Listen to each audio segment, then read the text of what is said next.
What's up everyone, welcome back to a brand new video. Today is something that I saw a lot of suggestions for, although it's not something that would really change too much in the series, so that's why I'm making it a mini what if rather than a full one. The reason I finally decided to do this one is because of last week's what if mini, which you can check out linked above. You'll see why later, but something from that one inspired me to make this one. Even though they don't seem related at first, you'll see the connection I made between the two. However, this scenario will definitely go very differently. We know that Vegeta basically abandoned getting Ultra Instinct. He didn't really care about it at all, and even the newest chapter of the manga supports this. But today, Vegeta's actually going to have a shot at getting it, and once he actually does, it'll have some big effects on the story. For this part, let's hit a like goal of 3,500 likes. This is a what if mini, but after reading the script, this will probably end up being 2 parts, so if we hit that like goal, I'll continue with another part that finishes the scenario. But with all that out of the way, let's begin this story. The best place for this to occur is when Vegeta's fighting Toppo, and that's where the story begins. In his God of Destruction mode, Toppo is definitely very powerful. Vegeta's having a tough time even with Blue Evolution now. Toppo's power is so much higher than it was before. But Vegeta's is as well, although it may not actually be enough. He comes to learn this as the fight goes on. Toppo shows off more and more of his strength, as well as using more of his godly powers. Bits of the ring are destroyed. He's using that destroyer energy. Pieces of the ring literally disintegrate around Vegeta. But he's not deterred. He knows he could find a way around this. He considers exploding, thinking it may be the only way to actually counter Toppo's attacks. His regular energy simply doesn't cut it. He would need to expel all of it at once if he wants to defeat Toppo. And yeah, that may work. It would not only destroy Toppo's attacks, but possibly knock him out of the ring. But Vegeta also knows that it carries the risk of killing him. Even though he feels that he may be able to handle it, the risk is too much. Not to mention, what if someone else gets caught up in the blast? If Goku or 17 get hit by it, he'll just be hurting his team. He saves that idea for later. He'll use it as a last resort if he really needs. He has another way to use his full power without blowing himself up. He jumps back and begins charging, cupping his hands together as energy sparks around the arena. He's preparing a final flash, stronger than any final flash that he's done before. Toppo launches one of his attacks, as Vegeta finally charges his up, launching it in return. The two attacks clash. At first, Vegeta's attack holds Toppo's back, but slowly, Toppo's energy gets closer and closer. Vegeta tries using more energy, but still, he's being overpowered. As Toppo's blast gets closer to him, Vegeta gives off one last push, with an excessive amount of power being released. This doesn't overpower Toppo's attack, it completely obliterates it, causing it to explode. A massive wave of energy hits Toppo, as he tries to guard against it. He also sees the explosion behind it, fearing that his attack actually killed Vegeta. He's actually a bit shocked. He thought Vegeta may be able to handle it, but instead, his attack may have been too potent, but the two Zenos hold off on eliminating Toppo. If he did kill Vegeta, he would have been disqualified right away, and Toppo's confused, as is everyone else. Vegeta seems to have died from it. Toppo should be kicked out immediately, but then they see a sight similar to what they saw with Goku before. A weird energy emanates from the area where Toppo's attack exploded. A sparkly purple aura is there, a normal leftover from his attacks, but then, that aura is completely dissipated, knocked away by another one, a much stronger aura. But just as quickly as that aura appears, it disappears, and then Toppo feels someone behind him. He rapidly feels 3 punches hit his back. He quickly turns around, but the same thing happens again. The wind is knocked out of him. He doesn't know who's attacking him. His eyes dart around, trying to find whoever was responsible. But then in front of him, someone appears. It's Vegeta, but instead of being in that blue-haired form, his hair looks normal. But then Toppo realizes what happened. It's the same thing that happened with Goku beforehand. As you'd probably imagine, Whis is pretty thrilled by this. 2 of his students have access to Ultra Instinct. Yes, that's what Vegeta has. Toppo tries to attack, but Vegeta dodges everything. Not only is he faster and sharper, but he's stronger. Toppo feels this when he's attacked. And Vegeta doesn't mess around here. Now that he has the chance to defeat Toppo, he takes it. He makes pretty quick work of the Pride Trooper, tossing him out of the ring without hesitation. But just as quickly as he defeats Toppo, he drops out of Ultra Instinct. He has a harder time maintaining it than Goku did. But still, a few great things came out of this. 1, he knows he could access it. 2, he was able to defeat Toppo. And 3, he saved a lot of energy by doing this. Using Ultra Instinct itself was of course draining, and he did get injured by Toppo's attack, but this is way better than blowing himself up. He not only saved a lot of energy, but prevented a lot of his injuries. Although he doesn't really care too much that he lost it. He wasn't too fond of Ultra Instinct before, and he isn't too fond of it now, and this just proves it. Just like Kakarot, he lost it right after using it, but nonetheless, it's good that he got the help. And even though he hasn't really warmed up to it, he still realizes why it might be important. He can't lie and say he's not intrigued. But at the very least, this isn't something that he's going to try to pursue purposefully. If he gets it again, then so be it. Let's skip a bit, over to when Android 17 saves Goku and Vegeta as they try and recover. Vegeta feared sacrificing himself before, and he sees 17 do the same thing that he was thinking of. As a last resort, Vegeta's gonna fight against Jiren. Even though he's worn out, this is their last resort. But one of the good things here is he's not as worn out as he was originally. Like I said before, he saved a lot of stamina by not blowing himself up. So immediately, he jumps into Blue Evolution, ready to face off against Jiren.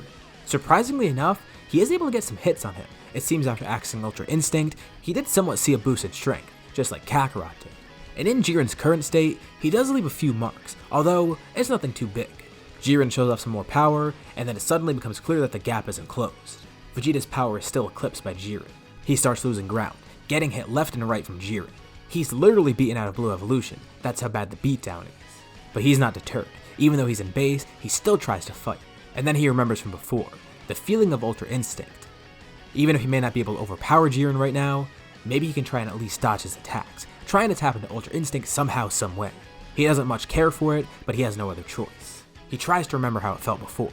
Vegeta's pretty good at strategy and learning things quickly, so he tries to replicate the feeling. He's literally pushed to the edge by Jiren, not only pushed to the edge of his limits, but pushed to the edge of the ring. And as Jiren prepares the final attack, Vegeta quickly dodges it.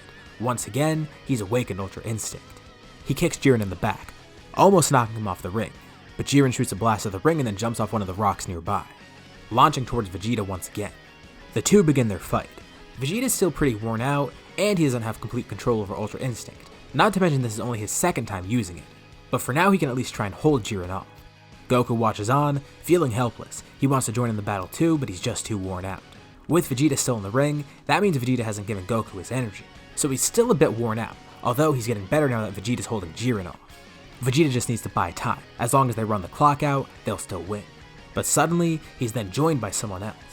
Taking notes from Vegeta and trying to replicate that feeling from before, Goku got Ultra Instinct again, but he's not going to master it. He's still an Ultra Instinct only.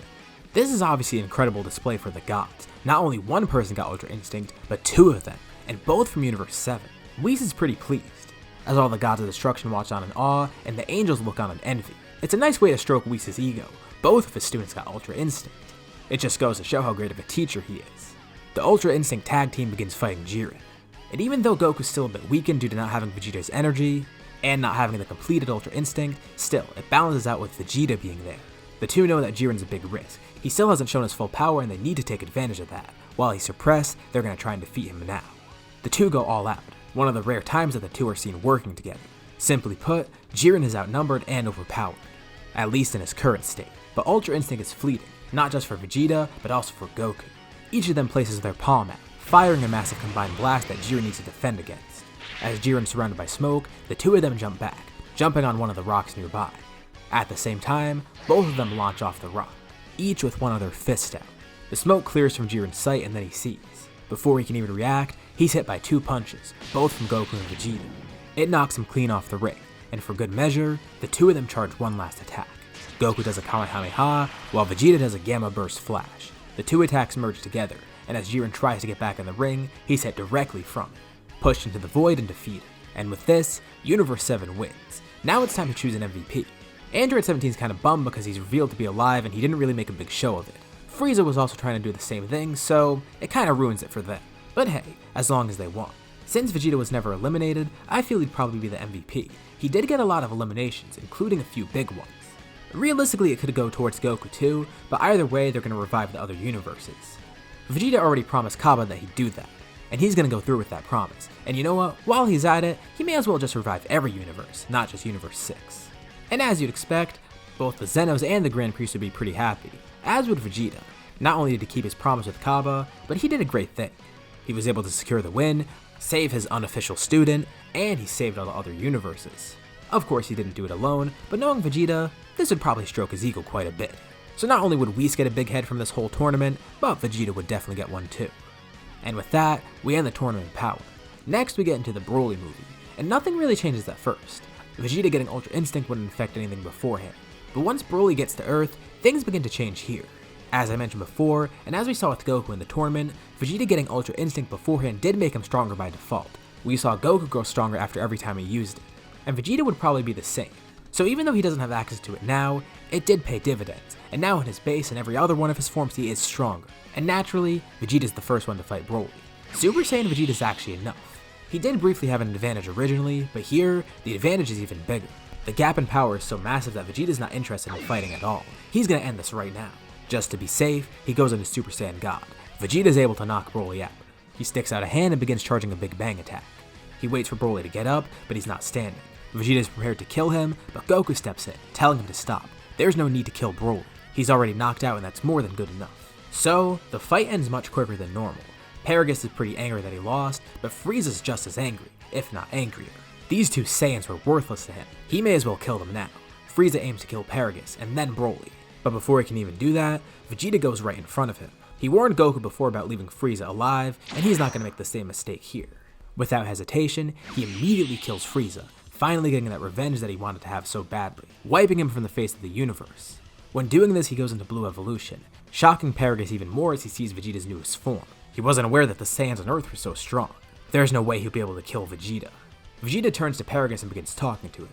He doesn't care for King Vegeta or even know what he did, but tells Paragus to stop whining about something that isn't his fault. Nearby, Goku carries Broly over, as he awakens from being knocked out. Paragus is still pretty torn. They could have just killed Broly right away if they wanted, but they spared him, only killing Frieza. And Vegeta reminds Paragus that he was used, him and Broly, as well as those other two right there, Chilai and Lemmo. Paragus tries to argue that he's in the right, but Vegeta reminds him that he had nothing to do with sending him away. That was his father. Vegeta was just a kid at that point. He wasn't particularly fond of the Saiyans either. He doesn't really care that they died. And he didn't even know Paragus or Broly existed. Paragus killing Vegeta would change nothing, if he even could accomplish that.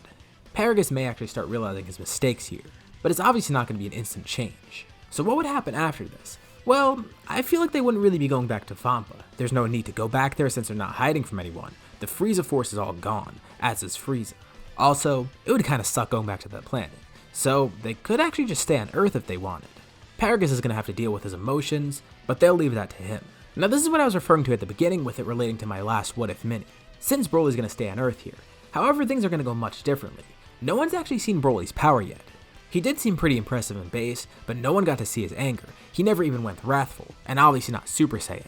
Goku and Vegeta may be interested in training him, but he's not really a top priority. There's nothing to really warrant that as far as they're concerned. And this leads us into the Moro arc next.